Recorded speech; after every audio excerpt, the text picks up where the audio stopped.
மகர ராசி மற்றும் மகர லக்ன அன்பர்களுக்கு இந்த மாசத்தினுடைய கிரகநிலை பார்க்கும்போது உங்களுடைய ராசி அதிபதி சனி அவர் 2ஆம் வீட்டில் சூரியனோட சேர்ந்திருக்கார். ஸோ கொஞ்சம் எச்சரிக்கை தேவைன்றது ஞாபகம் வச்சுக்கோங்க.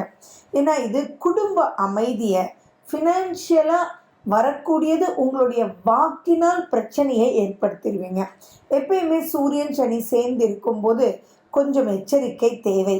அதுவும் இல்லாமல் உங்களுடைய 8ஆம் அதிபதியும் சூரியன். ஸோ ஃபஸ்ட் ஆஃப் ரொம்ப ரொம்ப எச்சரிக்கையாக இருங்க. தேவையில்லாத பிரச்சனைக்குள்ளே மாட்டிக்காதீங்க. யாருக்கும் அட்வைஸ் பண்ணாதீங்க. யாருக்கும் கடன் கொடுக்காதீங்க.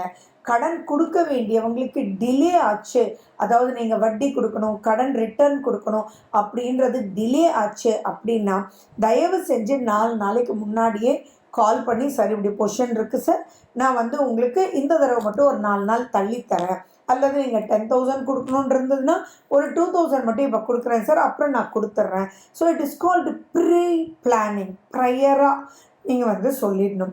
அதே மாதிரி தான் குடும்பத்தோடையும் எந்த ஒரு சப்ஜெக்ட்லேயும் வாக்குவாதம்ன்றது வேண்டாம் வேண்டாம் வேண்டாம். அதுவும் ஃபஸ்ட் ஹாஃபில் வேண்டாம். அடுத்தது உங்கள் கிட்ட வேலை செய்கிறவங்களோட வாக்குவாதம் வேண்டாம் வேண்டாம். என்னென்னா இப்போ ஆர்டர்ஸ் எல்லாமே சூப்பராக வரும். ஆனால் அந்த ஆர்டரை நீங்கள் செயல்படுத்தணும்னு சொல்லும்போது அங்கே நீங்கள் ஏதாவது பேசுனீங்கன்னா அப்படியே விட்டுட்டு போயிடுற மாதிரி சூழ்நிலைகள் ஏற்படும். அப்போது இந்த மாதிரி ஃபினான்ஷியல் கன்ஸ்ட்ரெயின்ஸ் தோ ஆர்டர்ஸ் வந்தாலும் நிறைய விஷயங்கள் ஜெயிக்க முடியாமல் கஷ்டப்பட்டுட்டு இருப்பீங்க. ஸோ இத்தனை விஷயத்துக்கும் நீங்கள் ஜெயிக்கிறதுக்கு நீங்கள் பண்ண வேண்டியது அப்படின்றது பொறுமை. பொறுமை யோசித்து பேசுங்க. வாக்கினால் பிரச்சனை அப்படின்றது உங்களுடைய பாயிண்ட். அப்போது நிதானம் பேசும்போதுன்னு எழுதிக்கணும் இல்லையா? அந்த மாதிரி குடும்பத்தோட பண சம்பந்தமாக எந்த ஒரு அப்லிஃப்ட்மெண்ட், தனம், வாக்கு, குடும்பம், சந்தோஷம் அப்படின்றத நீங்கள் பன்மடங்கு ஆக்கிக்கணும் அப்படின்னாலும், பிரச்சனை இல்லாமல் இருக்கணும் அப்படின்னாலும் இங்கே நீங்கள் மனசில் நினச்சிக்க வேண்டியது வாக்கு, நாக்கு. பேசும்போது காஷனாக நீங்கள் பேசிடுங்க. அண்ட் 3ஆம் வீட்டுக்கு சூரியன் பங்குனி மாதம் போயிடுவார். ஆனால் 3ஆம் வீட்டில் ராகு, புதன். ஸோ அந்த ராகு அப்படின்றவர் ஆட்டோமேட்டிக்காக ஸ்பீட் பண்ணி விட்டுடுவார். அப்போது தைரியம் ரியலி சூப்பர், ஆனால் அசாத்திய தைரியம் வேண்டாமே அப்படின்றது மைண்டில் ஞாபகம் வச்சுக்கோங்க. விரயன்றது ரொம்ப பெருசாக ஆகாது. ஏன்னா விரய ஸ்தானாதிபதி அப்படின்ற குரு உங்களுக்கு 4ஆம் வீட்டில் இருக்கார். ஸோ நிறைய விஷயங்கள் அவர் பக்கத்தில் இப்படி பண்ண வேண்டாம், அப்படி பண்ண வேண்டாம்னு சொல்லிகிட்டே தான் இருப்பார். அதில் நீங்கள் மனம் விட்டு கேட்டு அதை ப்ரொசீட் பண்ணணும். தேவையில்லாத பிரச்சனைக்குள்ளே மாட்டிக்க கூடாது. அம்மாவுக்கு இம்பார்ட்டன்ஸ் ரொம்ப ரொம்ப கொடுங்க. அப்பாவுக்கு இம்பார்ட்டன்ஸ் ரொம்ப ரொம்ப கொடுங்க. சந்திரனும் சூரியனும் தான் தாய் தந்தையர். 4ஆம் வீடு அப்படின்னு சொல்கிறது உங்களுடைய தாய். அப்போது நீங்கள் குரு அங்கே இருக்கிறதுனால நீங்கள் தினப்படி உங்கள் அம்மா கிட்ட பிளெஸ்ஸிங்ஸ் வாங்கிட்டு, அவங்க காலத்தொட்டு ஆசீர்வாதம் வாங்கிட்டு ரெகுலரான வேலையை நீங்கள் செய்யும்போது அபரிவிதமான அப்லிஃப்ட்மெண்ட் நீங்கள் பார்க்க முடியும். இதெல்லாம் தான் உங்களுக்கு கிடைக்கக்கூடிய டிப்ஸ். இப்போ ரொம்ப முக்கியமாக உங்கள் சுய ஜாதகத்தில் இருக்கக்கூடிய திசா புத்தியை நீங்கள் பார்க்கணுங்க. அந்த திசா புத்தி ஃபேவரபுளாக இருந்ததுன்னா ஓகே, அன்ஃபேவரபுளாக இருந்ததுன்னா ரொம்ப ரொம்ப ஜாக்கிரதையாக இருக்கணுங்க. சூரியன் சனி சேர்க்கை தேவையில்லாத பிரச்சனையை கொண்டு வந்துடும். திடீர் பிரச்சனையை கொண்டு வந்துடும். ஃபார் எக்ஸாம்பிள், ஏன்னா இப்போ நீங்கள் ஏற்கனவே 7.5 சனியில் இருக்கீங்க. ரொம்ப வெறுப்புன்ற ஒரு விஷயம் இருக்கும். அப்போது யாராவது உங்களுக்கு நெகட்டிவ் பண்ணியிருப்பாங்க. அந்த நெகட்டிவ் அப்படின்னு பண்ணவங்க இருக்காங்க இல்லையா, அவங்கள பற்றி காசப்போ அல்லது இன்னொருத்தர் அவரை பற்றி கேட்க அவரை பற்றி நீங்கள் அவங்களுக்கு தப்பாக கைட் பண்ணி செஞ்சீங்கன்னா நீங்கள் எதையோ செய்ய போய் எதையோ பெருசாக வந்துடும். ஏன்னா 8ஆம் வீட்டினுடைய அதிபதி சூரியன், அவர் 2ஆம் வீட்டில் சனி பகவானோடு உட்கார்ந்துட்டு இருக்கார். அப்போது பூகம்பம் மாதிரி பிரச்சனை வந்துடும். ஸோ அதனால நோ காசப். யாரை பற்றியும் தப்பு சொல்ல வேண்டாம். என்னமோப்பா இப்படி நடந்துச்சுப்பா, எல்லாருக்கும் நல்ல குணங்களும் இருக்கும்ப்பா, என்னமோ இது சம்மந்தமாக என்கிட்ட பேசாதே அப்படின்னு சொல்லிட்டு பேச வேண்டாமே அப்படின்னு சொல்லிட்டு அவங்கள ஒரு டிஸ்டன்ஸில் வச்சுட்டு இது சம்மந்தமாக எனக்கு ஃபோனே பண்ண வேண்டாம்ப்பா, இது சம்மந்தமாக எந்த டீட்டெயிலும் என்கிட்ட இருந்து நீ வாங்க முடியாது, தேவையில்லாத என்னை பிரச்சனையில் இழுக்காத அப்படின்னு சொல்லிட்டு நீங்கள் விட்டுருங்க. அப்படி நீங்கள் விட்டுட்டிங்கன்னா எந்த விதமான ஒரு மைனஸும் இருக்காது. அண்ட் மேலும் பார்த்தீங்கன்னா இப்போது குழந்தைங்க அப்படின்னு எடுத்தாலும் நிறைய மற்றவங்களுக்கு சொல்லி கொடுங்க. உங்களுக்கு புரிஞ்சதை நீங்கள் தெளிவாக எழுதுங்க. இந்த மந்த் உங்களுடைய மந்த். நீங்கள் வருஷம் முழுக்க கஷ்டப்பட்டு படித்து செஞ்சு இப்போ தான் எக்ஸாம் எழுத போகிறீங்க. அப்போ அந்த எக்ஸாம் அப்படின்ற விஷயத்தில் செவ்வாய் உச்சமாக உங்கள் மேலே தான் இருக்கார். அப்போ அந்த இடத்துல வேகம் இருக்கும். ஆனாலும் கரெக்டாக எக்ஸாமுக்கு எடுத்து வச்சுக்கிட்டிங்களா? எல்லா ஹால் டிக்கெட்டு, பேனா, பென்சில், டபுள் பேனா, 2 பென்சில், 2 நீங்கள் ரேசர் அப்படின்றதெல்லாம் எடுத்துக்கிட்டிங்களா அப்படின்றதெல்லாம் தெளிவாக நீங்கள் பார்த்துக்கோங்க. தெளிவுன்னு ஒரு விஷயத்தை நீங்கள் மனசில் வச்சுக்கிட்டிங்கன்னா ஈஸியாக நீங்கள் ஜெயிச்சிடலாம். பயப்பட வேண்டாம்.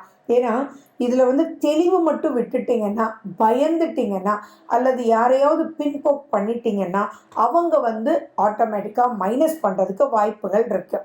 அதனால் எக்ஸாம் ஹாலுக்கு போகிறதுக்கு முன்னாடி யாரோட டிஸ்கஷனும் வேண்டாம். எக்ஸாம் எழுதிட்டு இதுக்கு என்ன ஆன்சர் இது அதுன்ற டிஸ்கஷன் வேண்டாம். தெளிவாக இருங்க. நீங்கள் பண்ண வேண்டியது மதுரை மீனாட்சி அம்மனுடைய பஞ்சாட்சரம் கேளுங்க. அதே மாதிரி ஹயக்ரீவனுடைய ஸ்லோகம் சொல்லுங்க. லக்ஷ்மி நரசிம்மருக்கு இம்பார்ட்டன்ஸ் கொடுங்க. இதெல்லாம் பண்ண பண்ண பண்ண ஆட்டோமேட்டிக்காக சக்ஸஸ்ஃபுல்லாக இருப்பீங்க. இன்னொரு முக்கியமான விஷயம், ஜெய் ஸ்ரீராம், ஜெய் ஜெய் ஸ்ரீராம் ஹனுமனுடைய ஸ்லோகம் ரொம்பவே உங்களுக்கு உதவும். நன்மைகளை மட்டும் கொடுக்கும், நெகட்டிவ் உங்கள் பக்கத்தில் வரவிடாமல் இருக்கும். ஸோ ஹனுமன் சாலிசா கேளுங்க, சொல்லுங்க. இதெல்லாம் பண்ணிங்கன்னா will be able to write your exams in a very great level. அதே மாதிரி தொழில் சம்மந்தமாக இருக்கிறவங்களும் ரொம்ப எச்சரிக்கையாக இருக்கணும். ஏன்னா இப்போ தான் போய் ஒரு ஆடிட்டர்கிட்ட, அக்கௌண்டண்ட்டை இப்படி இவ்வளோ லேட்டாக வந்தால் என்ன பண்ணுறது செய்கிறது அப்படின்னு அவங்கள்ட்ட பிரச்சனை பண்ணக்கூடாது. போன வருஷம் இப்படி பண்ணி தான் இவ்வளோ டேக்ஸ் கட்டினேன், ஒழுங்காக பாரு, இதை மிஸ் பண்ணிடாத அப்படின்ற வார்த்தையை விட, அப்பா போன வருஷம் என்னாச்சுன்னு ஞாபகம் இருக்குல்லப்பா, ஸோ ரொம்ப காஷனாக பார்த்துருப்பா அப்படின்னு சொல்லி பக்குவமான பேச்சு, பாசிட்டிவ் ஆட்டிடியூடில் பேசுங்க.